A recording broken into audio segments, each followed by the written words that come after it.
Around this time 8 years ago, I started my card making journey by making thank you cards and holiday cards. Looking back with the knowledge I have now, I have a list of my 10 card making essentials you need to start your handmade journey. I'll also share tips to make these crafting basics last all year. Hey there everyone, it's Jaycee for another perfect pairing tutorial. I share card making videos, techniques, and tutorials that showcase new crafting products with some well-loved items and how to harmoniously use them. These crafting essentials can be found at the Altenew Store for your one-stop shop related to all things paper crafting. Let's start with your canvas. The A2 card base pack contains 12 scored cardstock sheets. The A2 size is a well-loved size of cardstock measuring 4 1/4 by 5.5 inches.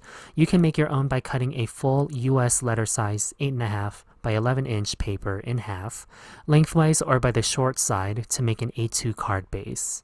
If you choose the DIY approach for making card bases, you'll need the Crafter's Essential Scoring Board to make perfect lines. I think a well-made canvas sets you up for gorgeous handmade cards. So in my case, I can score my 5.5 inch tall by 8.5 inch wide sheet of cardstock at 4 1/4. You'll see that the scoring board already has a star reference guide for you. And in the little drawer compartment on the scoring board, you can use the ballpoint end to create a sharp score. I prefer a side folding A2 portrait orientation. However, with this type of cut and fold, you can get a top folding A2 landscape orientation. So that's our canvas. I'll set that aside and create our focal elements. Altenew is known for their beautiful floral illustrations. They range from realistic to whimsical. I think that florals are such a universal symbol of gifting for anyone and any occasion throughout the year. Birthdays, thank you, with sympathy, congratulations, I love you. I picked this Hug Life stamp and die bundle because the illustration of the flowers is quite inclusive. They can be roses, daisies, geraniums, cosmos, anemones, poinsettias, so you can use this stamp set throughout the year. And then the sentiments in this stamp set are also universal. Smile big, hug life, much love. You can partially stamp the hey and awesome stamps as well. But for this video, I'll keep it straightforward. So that's my stamp and die set of choice. Now we need inks or something to color our outlines with. Ink sets can be daunting if you don't know where to start. I have picked the Summer Sunrise and Ocean Dreams Fresh Dye Ink 6 Mini Ink Cube bundle for a few reasons. The bold colors can be diluted with water, extending your color range. And the set contains a permanent black ink, which is a must-have ink. And the spectrum of colors in this set covers nearly all the color families. I'm showing you the larger version of the ink pads, but keep in mind the mini ink cube set is what contains the permanent black crisp ink, and I have that linked in the description box. To use the photopolymer clear stamps, you'll also need an acrylic block. I'm peeling off the larger flower with leaves image and sticking the flat side of the stamp to the acrylic block, exposing the textured outline. Then with the permanent black ink, I'm picking up the outline of the stamp until the image is fully saturated.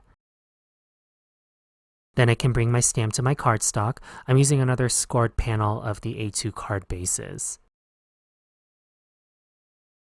I'll stamp a few images twice onto half of this cardstock, leaving about a 1/4 inch minimum margin around the black outlines. In order to color these outlines, I need a brush. Any watercolor brush will work great. However, the Altenew watercolor brush is perfect for applications like these. I filled my Altenew watercolor brush fine-tipped with water, and the paint I'm using is the ink from the pads I showed you earlier. I'm starting with Lemonade Stand and the acrylic block that we use for our stamps as my watercolor palette. I'm pressing the ink to the acrylic block to dispense some of the ink. Then with the watercolor brush, I'll use this to create loose strokes and fill in the flower petals. Aside from practice, I think the key to great loose watercolor is consistency, consistent gradients, and saturation of color. So after applying a layer of Lemonade Stand, I'll repeat the watercolor wash process with Cherry Sweet.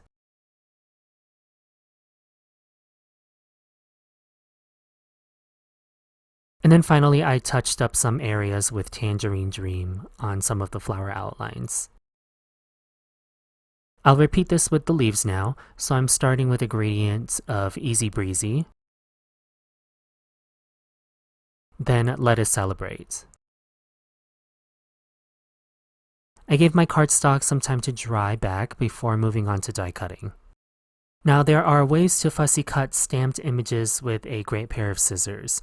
I use the fine blade scissors to fussy cut images all the time with great results. However, nothing beats the professional looking quality of steel die cut images. Back when I first started, there were limited options for smaller die cutting machines and even smaller budgets.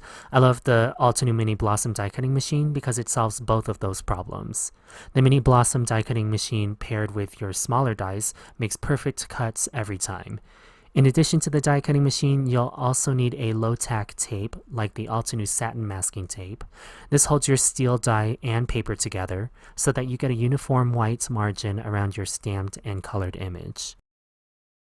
If you have never used a steel die before, all you have to do is align your colored image to the open window of the steel die, hold the die and paper together with satin masking tape, and sandwich these two pieces between plates A and B, with B being on top. Then simply crank the handle on the Mini Blossom die cutting machine, and out comes a perfectly cut piece of cardstock. I'll repeat this with the remainder of the images I colored earlier. I also went ahead and made my sentiment. I stamped Much Love in Cherry Sweet, and used the coordinating offset steel die to cut the sentiment and two blank pieces of cardstock. To glue everything together, Altenew has a glue tape set. I'm using this glue tape to stack and glue the sentiment layers so that I end up with a thicker piece of cardstock to use on my card. It will also give me a little bit of dimension when placed on my card front. Here is my planned arrangement for my floral card. I don't think you can go wrong with the circular wreath arrangement. It's so easy to put a circle in the center of your folded note card base from earlier. And now I'm using the glue tape to adhere all the floral elements together. I like to partially apply adhesive so I have space to tuck in flowers or leaves under other pieces. And then I can also curl the paper with my fingers to give some dimension to my card. Before adding the sentiment, I'm going to add one last embellishment to this card front. I've said many times across many platforms, splatter is great for filling in open areas of your card front without adding another focal element. I make them very easily by pressing ink to an acrylic block, just like how we watercolored earlier. Then I'll apply a generous amount of water from the water brush to dilute the ink, and tap the brush with suspended ink above the cardstock to get a random assortment of dots across the background. I used Let Us Celebrate and Lemonade Stand to create splatter. Then I can apply my stacked sentiment piece in my arrangement. What I love about this Much Love sentiment is that you can continue the sentiment inside the card with your handwritten message. Much love this holiday season, much love forever and always, much love during this difficult time, much love for your birthday. It goes on and on. But I only used 10 tools to make this card, all of which can be found at Altenew and are linked in the description box. Make sure you check out my 10 picks to get you started on your creative journey. My series encourages you to shop your existing Altenew stash and rekindle their love with newer releases. Perfect Pairings with Jaycee airs on the Altenew channel every second and fourth Sunday of the month. Please make sure you like and subscribe if you haven't already. Thank you so much for tuning in to this Perfect Pairing episode with me, and I'll see you in the next one. Hey there, Lydia here. I really do hope that you've just enjoyed the video. If so, please subscribe to the Altenew YouTube channel. Also, turn on the notification bell so you can get your daily dose of crafty techniques and tutorials just like this. Thank you so much for watching. Bye-bye.